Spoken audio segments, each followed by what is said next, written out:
Welcome to 9/11 Freefall. I'm the host, Andy Steele. Today we're joined by representatives of the Lawyers Committee for 9/11 Inquiry. My first guest is Mick Harrison. He is the Lawyers Committee's Director of Litigation.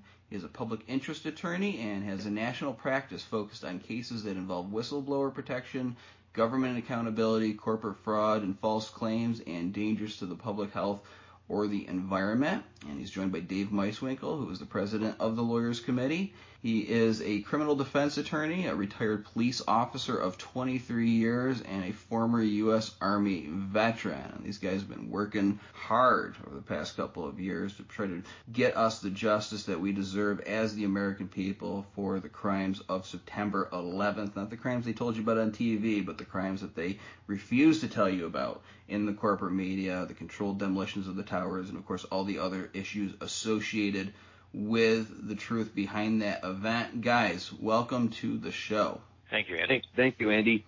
All right, so we want to give an update on our major projects that we have going on with the Lawyers Committee. I'm going to say Lawyers Committee for short throughout this show, but you can find them at lc4911.org to keep track of them.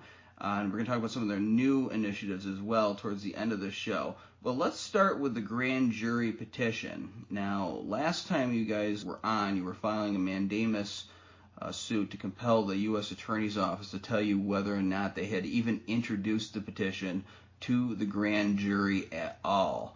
I want to ask you, and we'll start with Mick, has there been any further word on that suit or any answer from the U.S. Attorney on, the originating question of whether or not they've even put the petition before a grand jury? Short answer is we're still waiting on the judge to make a decision on the government's motion to dismiss in that case. It was briefed some months ago. As we may have mentioned last time, the judge in that case in the Southern District of New York actually has some rules specific to his court which impose a non-mandatory deadline on the judge himself in getting out decisions on motions because he's, to his credit, trying to keep his cases moving and not have folks wait too long on decisions. So we passed his informal deadline for that decision a few months ago, and his rules actually provide to be reminded by counsel if he does pass that deadline, and the attorney who filed the motion in question is supposed to remind him, and that would be the government attorney in this case. So we, not seeing an immediate reminder from the government, we did give the government's attorney a call and ask if they would remind the judge under his own rules, and they agreed to do so, and actually they did remind the judge of the deadline that the judge himself has imposed. We have not heard back from the court since then. Of course, we were then approaching holidays, and it's been kind of a crazy time in many ways with the pandemic and other controversies since. So it's hard to say, and the judge, of course, has other cases to deal with. So we're waiting. We don't have too many choices but to wait for that decision at some point. Of course, for any judge in any court, if too much time passes, you can file a motion asking for a decision, and can also, in the extreme case, file a motion for mandamus. In this case, would be a mandamus on a mandamus, and the second mandamus would simply be to get a decision issued. So we're not anticipating having to do that, and expect to get that decision pretty soon. Now, things have happened, of course, since we've had an election, and we'll presumably have, not for certain, but presumably have a new U.S. attorney. So I think if that happens, we certainly would invite the new office holder to talk with us about the petition. So I'll leave that there and see if Dave wants to add something. What I'd add, Andy, is just to give the audience a little flavor of that lawsuit and why it came about, is that we had back in April, actually, of 2018, we had submitted a grand jury petition down in New York City in the Southern District. And in July of that year, we amended it to include more federal crimes. In November, the U.S. Attorney pleasantly surprised us by giving us a letter which he said he had read and reviewed, and he would comply with the law, USC 18332A, I believe it was. And basically, we thought we were going to get our grand jury petition submitted, and it's before our grand jury. That never came, so we eventually had to sue. Now, who is suing in this case, besides the Lawyers Committee and Architects and Engineers, are and Richard Gage, are Jeannie Evans, who lost her brother. He was a firefighter, and Diana Hetzel, who lost her husband. He was a firefighter, and Bob McIlvaine, who we all know, who lost his son. Fire Chief Michael O'Kelly, he was a hazmat chief. He has some permanent injuries to his lung from working there on the piles. We all know Christopher Gioia. He was a commissioner in the Franklin Square Munson Fire Department, and he received a qualification that he qualifies for it if he gets sick. He worked on the piles, etc. So the argument there was no standing. And Mick can go into that maybe a little better if you want to. And there's different types of standing. There's informational, organizational standing.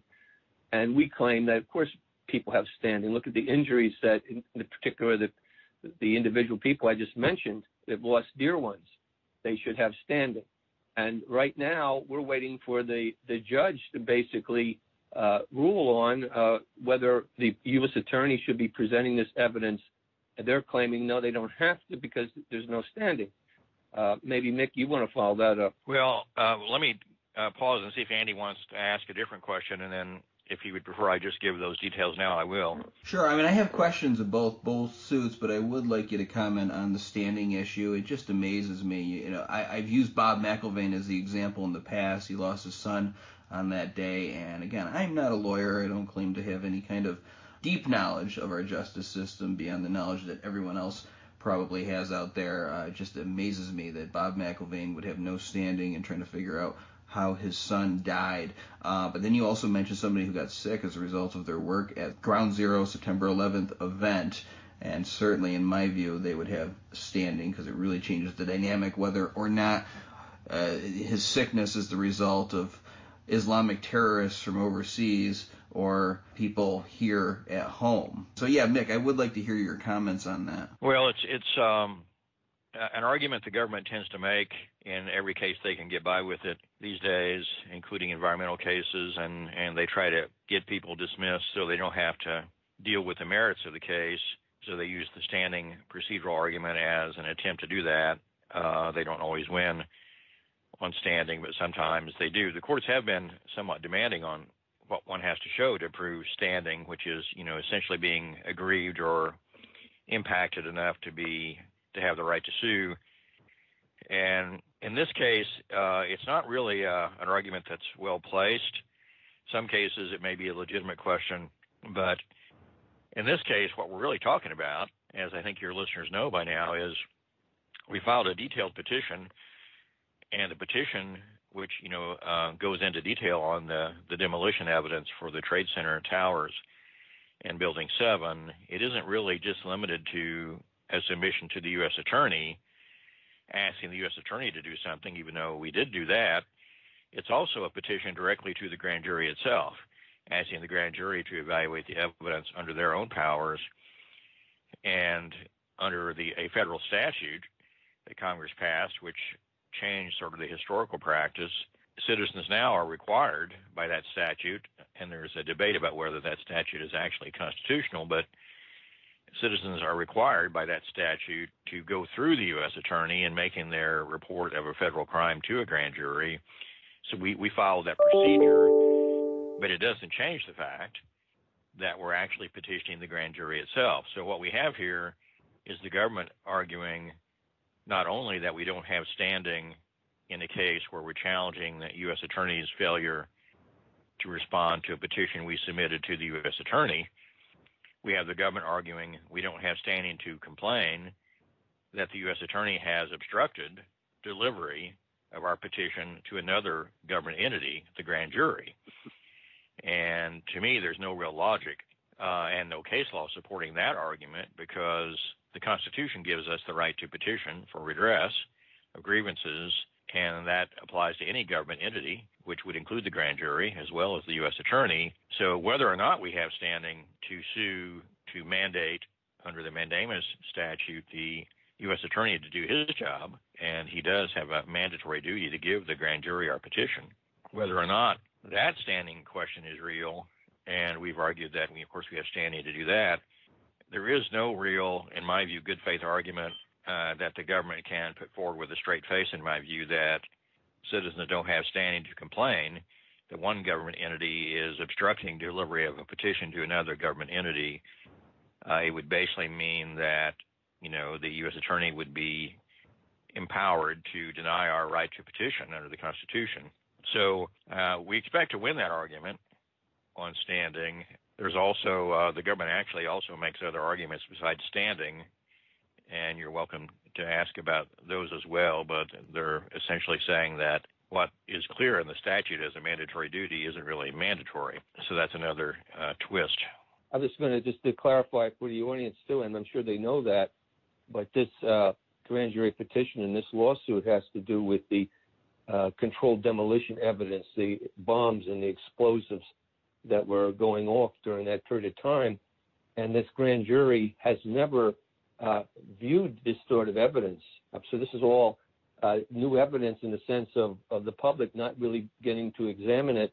And it really feeds into the 9/11 Review Commission, which probably you'll get to the FBI lawsuit down in Washington, D.C., because some of that same evidence is listed there as the first count. Right. It reminds me of conversations I was having with people earlier in the week talking about other world events and things going on, and someone saying they can't do that, that would be illegal. And what we have to get our mind around is that there's no physical object that comes out of the ground and stops you called the law that stands in your way. It's something that we all agree to, and the problem is when the entities like the government cut corners or overlook it, or turn their back to it, it ceases to exist. That's why we got to keep on pressing them and calling them to account and reporting when they turn their back on it or try to find ways around it.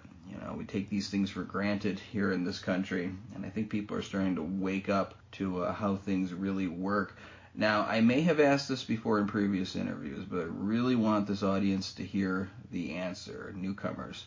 Have either of you encountered anything like this before, where a case goes to the U.S. Attorney's Office, and then it goes behind this kind of cloud of secrecy, and there's hardly any communication during a significant amount of time, and they can't even tell you if it's gone before a grand jury or what's exactly happening with the case? I mean, this seems highly unusual to me. You guys are the experienced lawyers. Have you ever seen this in your own practice or in other people's practices before? We'll start with Mick. The short answer is, in criminal matters where there's an investigation ongoing, like an FBI investigation, you may get this same sort of wall of silence. The FBI will talk to you, take your information, and then you won't hear back from them because they're doing their investigation and they don't want to reveal anything that may interrupt or complicate their investigation. That's the legitimate reason for the silence sometimes. So that's about the only context in which I've seen the government not respond in a timely manner on a matter of this importance, and their excuse is, it's an ongoing investigation, it's sensitive, and we can't talk about it till it's done. Other than that, generally speaking, you don't get this sort of inaction and silence. But as Dave said, we thought, to the U.S. Attorney's credit, we did hear from them where they agreed to comply with the statute that imposes the duty on them to give the grand jury the petition. So that was, we thought, an encouraging sign. And after that is, of course, when we didn't get additional responses. Yeah, with my experience, Andy, is I've had more experience actually as a police officer dealing with the situation where there's a grand jury going on, and they take their own time. They something's going on. Maybe you even testified at it, right? Or but something's happening, but it doesn't happen for a while. So and I've seen them go 2.5 years before there's something develops But this is I think a little bit different because we did call them up and we did talk to them. We asked for just give us a wink and a nod that you're doing something on it, and they couldn't do that. And we thought they could at least give us some ministerial records or some kind of indication. So when we sued them, it was we didn't want to have to sue them. We just wanted them to do their job. So and being it's a mandamus, they have a responsibility to do a job, and we're trying to call them to it. If they were doing the job, they could just easily tell us, or tell the judge, give some indication, so we didn't have to do all this litigation. So I'm fairly sure, I think Mick is too, that they haven't done anything. They haven't presented anything, and so that's why we're suing them, and that's why the judge now is taking so long to make a decision. Because when he makes this decision, one way or another, if we have to appeal, we'll appeal it. But if he makes it in our favor, that's a landmark decision. That is, it's a tremendous decision. And that's probably, I think, why he's waiting so long on this. Now, the change of administration may be more favorable, as Nick pointed out, to be possibly a new U.S. attorney. There's still different people running Washington, D.C., that will be from the party that was basically not the controlling party at that time. Bush and Cheney and those guys were in there controlling it. And so you may never know. Politics may somehow surface here. But I've not seen anything like this, no. And as an attorney, I haven't seen it. Usually I would defend clients that have already been indicted, and so I basically, go from there. But this is a sort of indictment stage here, or pre-government turning it over for an investigation to the grand jury, and then hopefully indictments to follow. But I haven't seen it, no, except, like I said, as a police officer somehow, remotely. Now, I just want to let the audience know, and I was telling Dave this before the show, that I had called the U.S. Attorney's Office yesterday. We're recording this on Tuesday, so yesterday was Monday. Turned out it was Martin Luther King Day, which I had forgotten, because we don't usually take that holiday off here. But I called there, and I talked to the security office, and they told me, don't take their word for it. I really got to talk to a clerk. But my question was, has the COVID pandemic caused any kind of delay in the grand jury process, caused it to come through slower, less grand juries convening? And he said it's been slowed down, but to contact the clerk's office. I contacted the clerk's office, they put me to the press office, I went to their voicemail, and they have yet to call me back as of this recording. I will get an answer for this audience, because I want to know myself. I remember reading an article early on, back in, I believe it was March or April, saying that there has been no delay in the grand jury process because of COVID, but that may have changed. A lot has changed throughout this year. So that is a factor to mix into it as well. I will say, though, that they did receive this petition long before the COVID stuff hit. So they still had a lot of time before that. And I know that there's supporters out there who are eagerly following this, waiting for new developments, and we're just going to have to be patient. I mean, the reason that a lawyers committee exists is because taking on this issue is very difficult. We know what we're up against, and so we need these warriors out there, these legal warriors out there doing battle for the long haul. They're going to have to go to the distance, because nobody in the society does anything they'd rather not do unless they get a lot of pressure from a single source or from many sources. And so that's what the Lawyers Committee is about. That's what AE 9/11 Truth is about. And we're still continuing on this fight, and they can delay all they want, but ultimately they're going to have to answer for that delay, and we're going to have some kind of outcome from this. So, again, just keep waiting, and it's still going on here. Even, when did we file this? Back in 2018, I think it was? Correct me if I'm wrong.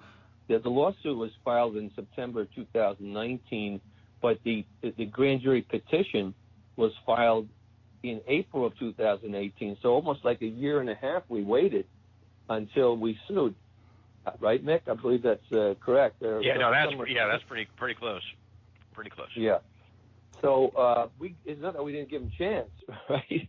Like we said, no, we prefer they do their job, But wait a year and a half and you don't get a positive response, you have to figure that maybe you're not going to get a positive response. You have to, basically force them to act one way or another. before you go to the FBI lawsuit, just two quick fine points on the mandamus lawsuit in New York on the petition to grand jury. In reading the government's briefs and their arguments and reading a little between the lines, but you don't have to look too hard, it appears that the government has taken the position on this mandatory duty to report our petition to the grand jury, that they're reading that statute as imposing a very minimal duty on the U.S. attorney, and they appear to be reading it to say that the only thing they have to do when they get a petition from a citizen on a federal crime is to tell the grand jury that they received information about crime X and give the grand jury maybe a sentence or two on what the crime is reported to be, and give the grand jury the name of the party reporting the crime, which would be the Lawyers Committee in this case, and about 2,000 other people, and that they think that's the end of their duty. And so it's likely, in my view, that the grand jury actually was told something, probably almost nothing, about our filing, and then was given our name as the submitter and never shown the petition. The only other point I'll mention quickly on that lawsuit is, in addition to the mandamus portion, which is, asking the judge to order the government to give the grand jury our petition, we also had a request to the court itself, which is for grand jury records, hoping to accomplish that way what Dave mentioned we were trying to get voluntarily from the U.S. attorney, which is some ministerial records, some routine documentation that would show that our petition actually got submitted to the grand jury. And that is actually a request that I would certainly hope the government would not win a standing argument on, because the court controls those records, not the U.S. attorney. And to say that we can't ask the court for that is, again, saying we can't even petition the court for something the court has control over. And standing really doesn't apply, in my view, in a situation like that. So I'll stop there. All right. So we have about 5 minutes here, and I know you've got new things going on. I just want to ask a quick question about the FBI lawsuit. So you're filing an appeal because of the standing issue that they claimed before. Again, Bob McIlvaine doesn't have any standing in the events that surrounded his son's death. What's going on with that? And if that appeal doesn't work, is there any way that you can file another appeal after that? Well, yes, there is something going on. What we have is the U.S. Court of Appeals deciding the merits of that appeal, our appeal. Architects and engineers are a party in that case. We did get dismissed on standing grounds in that case, and remember, this is our request to the court to order the FBI to comply with its mandate from Congress to look at all the evidence regarding 9/11 that the 9/11 Commission did not look at originally. And the Court of Appeals initially set an oral argument in that case after we did the briefs, and then after the panel of judges was appointed, that oral argument was unscheduled. It's not required under the rules, it's optional, and the court has the discretion to do it or not. We learned at that time who the panel of judges was, and it turns out that one of the three judges was Merrick Garland, who is, of course, President-elect Biden's pick for Attorney General of the United States. So I expect we won't now, but we were going to have our appeal heard by the circuit judge in D.C., who is now going to become the Attorney General. And, of course, that's who we're suing. We're suing the Attorney General and the FBI in that case. So I expect Judge Garland will have to step down from our case. It would have been interesting to see what opinion would have come out of that panel, but I expect that panel will be changed now, which may cause a little bit of delay. To answer your last question, what happens if we get a decision we don't like from the Court of Appeals? The only other recourse is to petition for review by the U.S. Supreme Court. That is an option. It's a request for certiorari, which means it's a discretionary review, not a mandatory obligation by the Supreme Court to hear the case. So very few cases are actually accepted for review by the U.S. Supreme Court.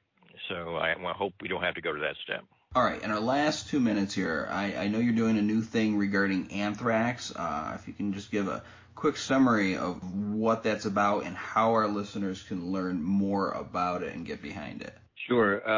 Andy, they can go on the Lawyers Committee website. It's lc4for911.org.